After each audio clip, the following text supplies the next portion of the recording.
So, Kim, it looks like we've got some images from is this the city animal shelter? And really great way to start out your project. We've got a photograph that has got a lot of color to it, a lot of saturation to it. And I think it really jumps out, particularly because you've got sort of this dark, almost black pavement behind it. So that sort of makes for a nice palette to put that color on to make it sort of stand out or distinguish itself. By the way, before I get too far into this, I just want to call up your artist statement for a second here. Really love the fact that you took the time to go in and tell us a little bit about each one of these photographs individually. But when we're doing an artist statement, typically we don't look at the images individually. We talk about them, or we talk about the body of work as a whole. And I think you're almost getting a little bit too literal in the description of what's going on in each one of these images. I think that what you want to do is let the viewer discover that. For example, in this one, you say, I chose to photograph this sleeping cat to show the tranquility trait that this cat possesses. This tranquility is actually found in most of the animals at the shelter, which shows the animals feel safe there. The black and white coloring in the newspaper he was sleeping on was good contrast against the orange coloring of the fur.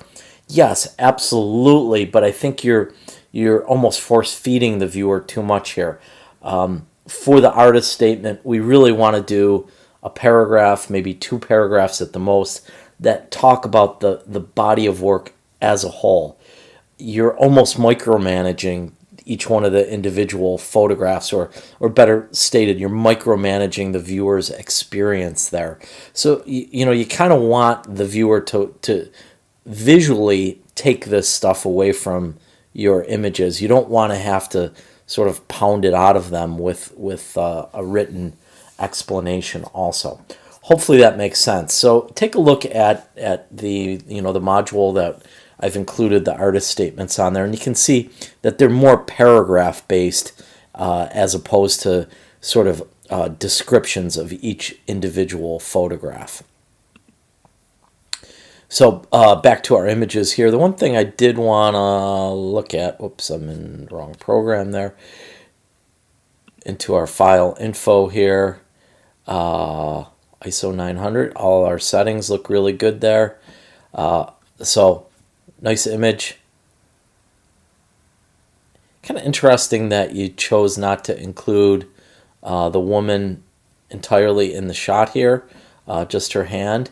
And I think it works here because our eye really is kind of attracted to this beautiful sort of rich, almost reddish burgundy fur that this dog has. So nice start, great opening image.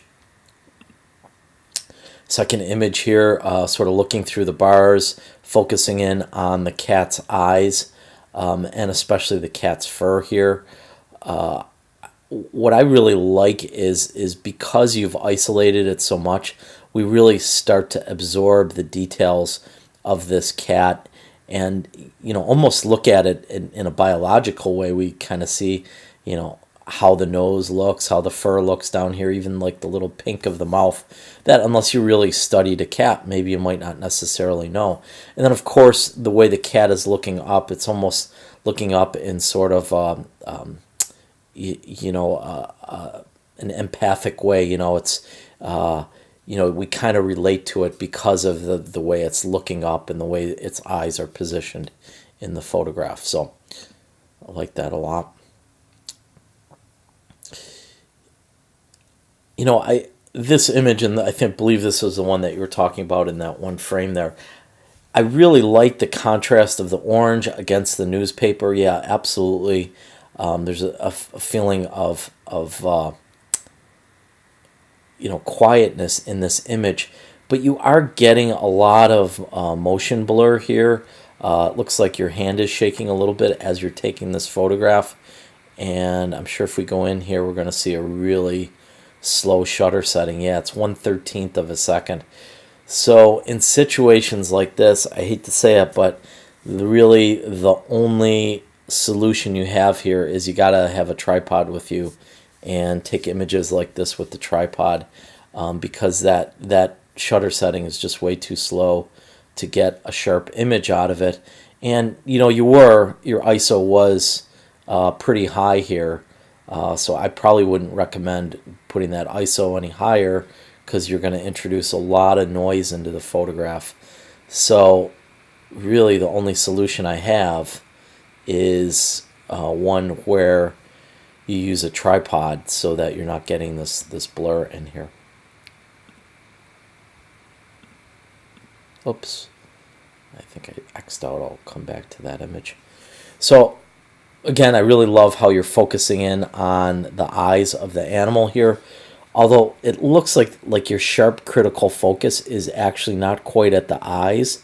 It looks like it's right about at this spot here, or maybe kind of like underneath there, because I feel like when we go into the eyes again, it's not very sharp.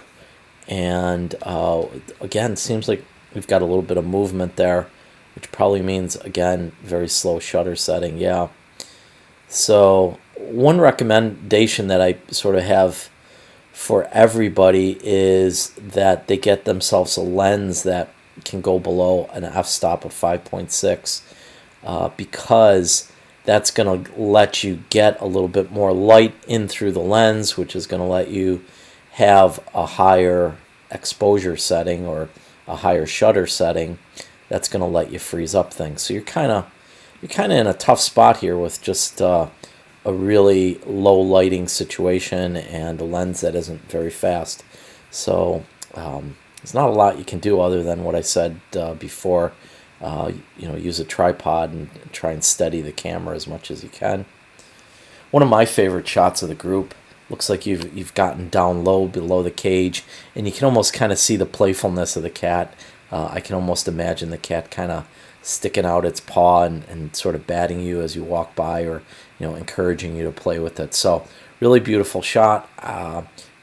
Typically I'm not super crazy about the animals behind bars shots, but in this instance I think it really works because it does sort of convey that playfulness of the cat here.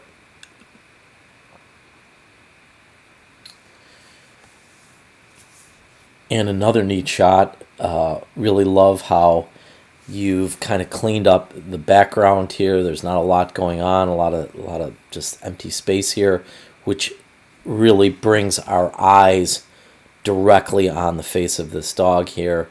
And again, sort of the focus on the eyes, there's this eye-to-eye connection here that really brings us closer to this dog and helps us connect with it in a deeper, more meaningful way. So like this image a lot.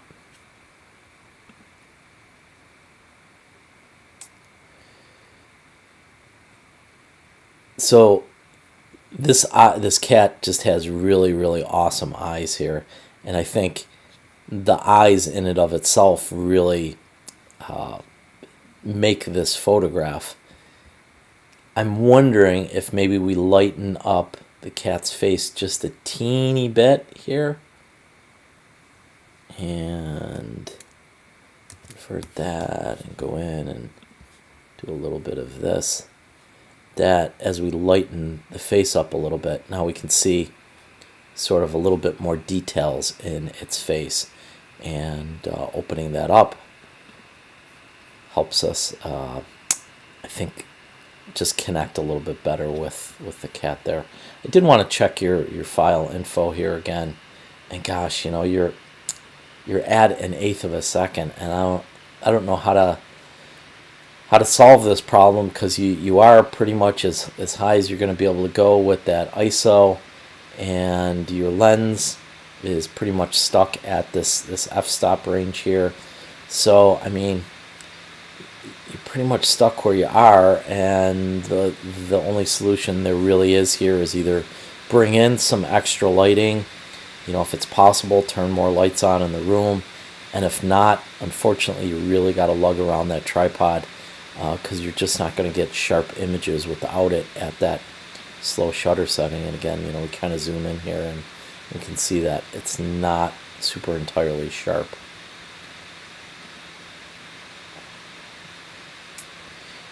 And I love this shot. We can kind of see the fun playfulness of the dog, and especially the colors in here again really capture my attention.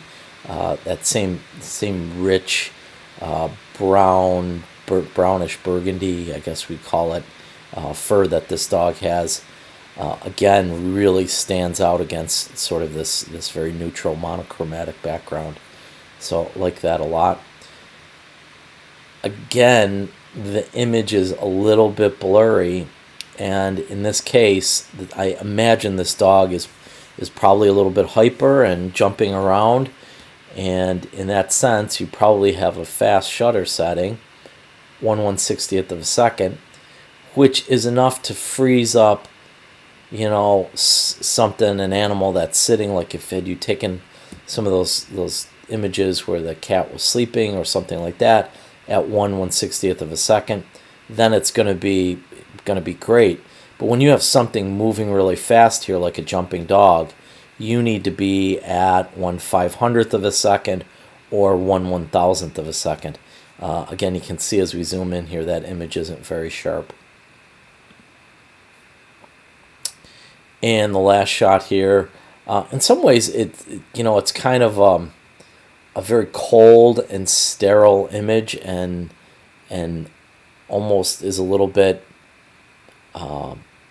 different, or sort of breaks the very optimistic and humanizing images of the animals that you had there before. But I think the one thing that kind of saves it here is that you do have this open door, and it almost is symbolic for me of the animals, whether it's a dog or the cat, being adopted by a family and finally getting to leave sort of this sterile environment.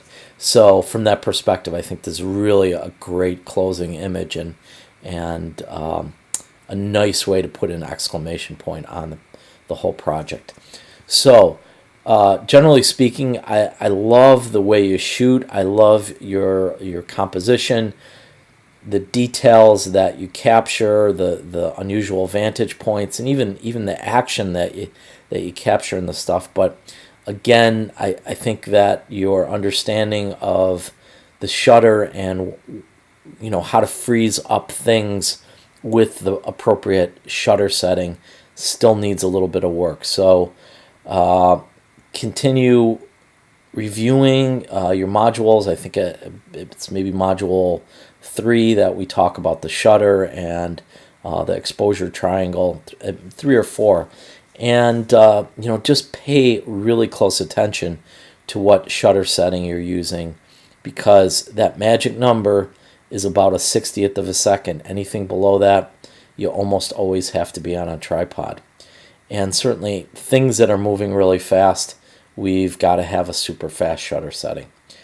So with that, keep practicing, keep at it, and I'm sure you're going to get this. Look forward to seeing your final project.